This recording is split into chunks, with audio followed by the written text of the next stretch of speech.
So hello friends and welcome to my channel Commerce with Urvashi Tiwari, where commerce simplified and success amplified. So students, as we know, we have started with our studying. We have begun with our chapter 2 of economics money, right? Already chapter number 2 के 2 videos आ चुके हैं, right? एक आ गया है problems faced during the barter system और एक आ गया evolution of money. आज के वीडियो में स्टूडेंट्स हम स्टार्ट करने वाले हैं qualities of money. But before I begin with this, I would just like all students, please आप पुराने वीडियो पे जाइए, मनी के पार्ट 1 पार्ट 2 पे जाइए, उसको रेफर कीजिए ताकि आपको चैप्टर नंबर 2 है उसका जो थर्ड वीडियो उसकी बेटर अंडरस्टैंडिंग आ पाएगी. Are you getting? उसमें हमने बार्टर सिस्टम किया है, इवोल्यूशन ऑफ मनी किया है, टाइप्स जो कि बहुत बहुत ज़्यादा इंपॉर्टेंट है as per your exam point of view. ठीक है, तो चलिए आज के वीडियो की शुरुआत करते हैं with our new fresh concept qualities of good money. Right, तो बच्चे बोलते हैं मैम मनी तो गुड ही है, मनी की गुड क्वालिटीज़ क्या हो सकती है? राइट, बट स्टूडेंट्स ऐसा नहीं है. मनी गुड इसलिए ही है क्योंकि उसमें कुछ क्वालिटीज़ है. राइट, अनलेस एंड अनटिल किसी में भी कोई क्वालिटी हो या ना हो तब तक वो गुड नहीं होता. सिमिलरली हमारे मनी में भी ऐसी क्वालिटीज़ डिज़ाइन की गई है या ऐसी है जिसके कारण हम उसे गुड कहते हैं. राइट, तो सबसे पहले इंपॉर्टेंट क्वालिटी आपकी मनी की है कि it is generally acceptable. Right, इसका मतलब अब जो भी मनी यूज़ करते हो that should be acceptable in the market as for medium of exchange, as a store of value. Right, for example अगर मैं एक पेपर नोट लेके जाती हूँ, राइट, नॉर्मल एक कागज़ सिंगल लाइन पेपर लेके जाती हूँ, राइट, और उसको यूज़ करती हूँ एक्सचेंज पे, कोई वो मनी लेगा? मैं बोलूँगी ये मनी है, MONEY मनी लिखा है, आप इसको एक्सेप्ट कर लो. कमोडिटी को एक्सचेंज करने में कोई वो मनी लेगा? नहीं मैम, क्योंकि वो एक्सेप्टेबल ही नहीं है. एक्सेप्टेबल क्यों नहीं है? क्योंकि उसको गवर्नमेंट ने रिकग्नाइज नहीं किया है. कोई भी मनी एक्सेप्टेबल तब बनता है जब वहाँ की गवर्नमेंट, वहाँ की सेंट्रल बैंक उसको रिकग्नाइज करती है. Are you getting? So money की सबसे इंपॉर्टेंट क्वालिटी है कि इट शुड बी एक्सेप्टेबल. एक एग्जांपल लेने देती हूँ आपको. अब वड़ा पाव की स्टोर पे जाते हो, वड़ा पाव खरीदते हो और एक जूनी पुरानी सी छतरी लेकर जाते हो, बोलते हो ये छतरी ले लो और मुझे वड़ा पाव दे दो. क्या वो लेगा? नहीं, क्योंकि छतरी is not an acceptable means of money.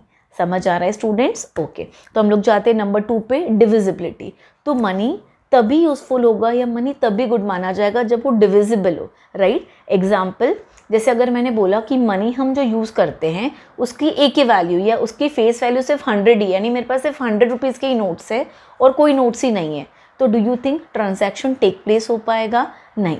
तो मनी क्या होना चाहिए? डिविजिबल. डिविजिबल मतलब मनी होना चाहिए अलग अलग डिनोमिनेशंस में. जैसे हम देखते हैं, हम 1 रुपये का कॉइन 2, 5, 10, 20, 50, 100, 500 और एक टाइम था जब हम 2000 के नोट्स भी यूज़ करते थे.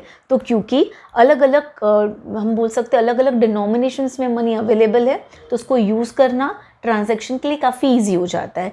यही चीज़ है जो मनी को और गुड बनाता है. राइट, आ जाते हैं हम लोग नंबर 3 पे, ड्यूरेबिलिटी. ड्यूरेबिलिटी मतलब मनी ऐसा होना चाहिए जो लॉन्ग टर्म तक आप उसको यूज़ कर सको, लॉन्ग टर्म तक उसकी वैल्यू बनी रह सके और आप उसे यूज़ कर पाओ. जैसे आई स्टिल रिमेंबर, मेरे पास अभी भी स्टूडेंट्स 100 रुपीज़ की नोट्स तो हम यूज़ करते हैं अभी भी, बट जो पुरानी टाइम्स की 100 रुपीज़ की नोट्स जो होती थी आज भी मेरे पास है, given by my grandmother to मी.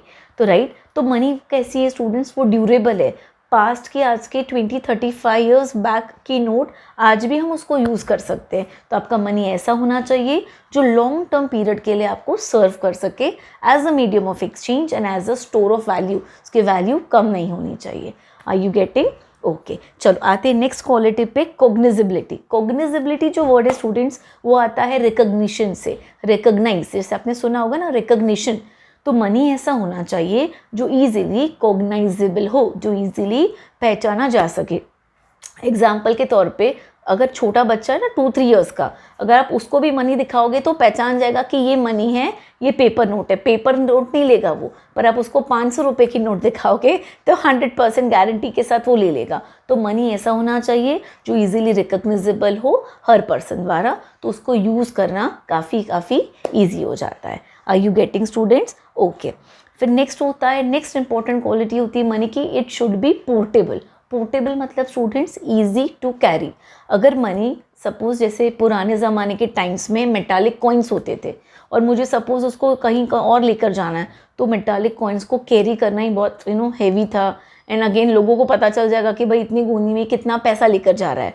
आज के ज़माने में अगर आप 10,000 भी कैरी करते हो राइट, और 500 की नोट्स है तो you just have a small bundle of notes right. तो क्या बताते हैं हम लोग, मनी ऐसा होना चाहिए जो ड्यूरेबल हो, लाइट वेटेड हो, easy to carry, easy to transport while travelling from one place to another. Are you getting? तो वो जाता है आपका मनी की नेक्स्ट क्वालिटी, पोर्टेबिलिटी। अब नेक्स्ट क्वालिटी पे हम आते हैं स्टूडेंट्स, होमोजेनिटी। होमोजेनिटी जो वर्ड आता है वो आता है आपके साइंस से, दैट मीन्स होमोजीनियस। होमोजीनियस मतलब मनी का हर डिनोमिनेशन एक ही जैसा दिखना चाहिए। अगर हर डिनोमिनेशन अलग अलग दिखेगा, कंफ्यूजन हो जाएगा, केओस होगा, उसको यूज़ करने में बहुत डिफ़िकल्टी फेस करनी पड़ेगी राइट। एग्जाम्पल के तौर पे हम लेते हैं कि जैसे एक 10 रुपये का नोट है। सपोज एक 10 रुपये का नोट रेड कलर में भी आ रहा है, ग्रीन में भी है, ब्लू में भी है, वॉलेट में भी है, तो क्या हो जाता है स्टूडेंट्स, कन्फ्यूजन होता है। अब कैसे, अभी जो नोट्स हम यूज़ करते हैं आपको पता है, वॉलेट कलर में आता है आपका 100 रुपीज़ का नोट, लाइटिश ग्रीन पिस्ता कलर में आता है आपका 20 रुपीज़ नोट। तो बहुत ईजिली आप उसको पहचान सकते हो, बहुत ईजिली आप देख सकते हो कि नहीं ये होमोजीनियस है, सारे ग्रीन कलर है मतलब सारी 20 के नोट्स होंगे, सारे पर्पलिश वॉलेट है तो वो 100 रुपीज़ के नोट होंगे। Getting that? तो मनी कैसा होना चाहिए, मनी के हर डिनोमिनेशन, मनी के डिनोमिनेशन इन द सेंस कि 100 रुपीज़ की सीरीज़ है तो सारे 100 रुपीज़ के नोट एक जैसे होने चाहिए, यूनिफॉर्म होने चाहिए। Getting that? Okay, next quality पे हम आते हैं स्टूडेंट, स्टेबिलिटी। स्टेबिलिटी मतलब मनी की जो वैल्यू उसके फेस पे लिखी है वो स्टेबल होनी चाहिए लॉन्गर पीरियड ऑफ टाइम के। अगर उसके वैल्यू एवरीडे चेंज हो जाती है तो क्या होगा, लोग उसको यूज़ ही नहीं कर पाएंगे as a medium of exchange. एक एग्जांपल लेते हैं, जैसे मैंने कहा कि 500 रुपीज़ की नोट आपके पास है, आज अचानक से गवर्नमेंट डिक्लेयर कर देती है कि जो 500 रुपये की नोट आपके पास है आज से उसकी वैल्यू 10 रुपीज़ है राइट। 4 दिन बाद गवर्नमेंट बोलती है उसकी वैल्यू आज 20 हो गई, आज 50 हो गई। तो क्या होगा, फिर आपको मनी पे विश्वास रहेगा, ट्रस्ट रहेगा, जो पैसे आप स्टोर कर रहे हो उसके ऊपर आपको ट्रस्ट रहेगा? No ma'am. तो आपको क्या देखना है, मनी ऐसा होना चाहिए जिसकी वैल्यू हो stable over a longer period of time right. जैसे 100 रुपये की नोट पहले भी 100 रुपये की थी, आज भी 100 रुपये की, उसकी वैल्यू 100 रुपये ही गिनी जाएगी। हाँ, चीज़ें महंगी हो जाती है, इन्फ्लेशन है, that is another condition right. Are you getting that students? So money should have a stable value. तो ये हो गई स्टूडेंट्स हमारी qualities of the good money right. Once again हम थोड़ा सा एक फ्लैशबैक लेते हैं तो सब बच्चे इजीली इसको रिपीट कर सकते हैं, और हाँ कमेंट सेक्शन में भी लिखते जाइए तो आपका रिविजन भी होता जाएगा। सबसे इंपॉर्टेंट क्वालिटी होती है मनी की, it should be generally acceptable right. Acceptability के बाद होना चाहिए डिविजिबल, अलग अलग डिनोमिनेशंस में आना चाहिए। उसके बाद होना चाहिए वो ड्यूरेबल, जिससे हम लॉन्गर पीरियड के लिए यूज़ कर सके राइट। उसके बाद होना चाहिए वो कॉग्निजेबल। कॉग्निजिबिलिटी मैंने आपको ऑलरेडी बताया था, कॉग्निजिबिलिटी का मतलब होता है रिकग्नाइजेशन, ईजिली रिकग्नाइज होना चाहिए ठीक है। फिर है हमारी पोर्टेबिलिटी। पोर्टेबिलिटी मतलब easy to carry from one place to another. Second last quality हमारी होमोजीनियस। मनी कैसा होना चाहिए, होमोजीनियस। हर 100 रुपीज़ की नोट एक जैसे रिसेंबल करनी चाहिए ताकि यूज़ करने में, पहचानने में ईजी हो जाए। All right, next last important quality कि उसकी वैल्यू स्टेबल होनी चाहिए for a longer period of time, otherwise people will not have confidence in that money. ठीक है स्टूडेंट्स, तो ये हो गई आपकी क्वालिटीज़ ऑफ गुड मनी।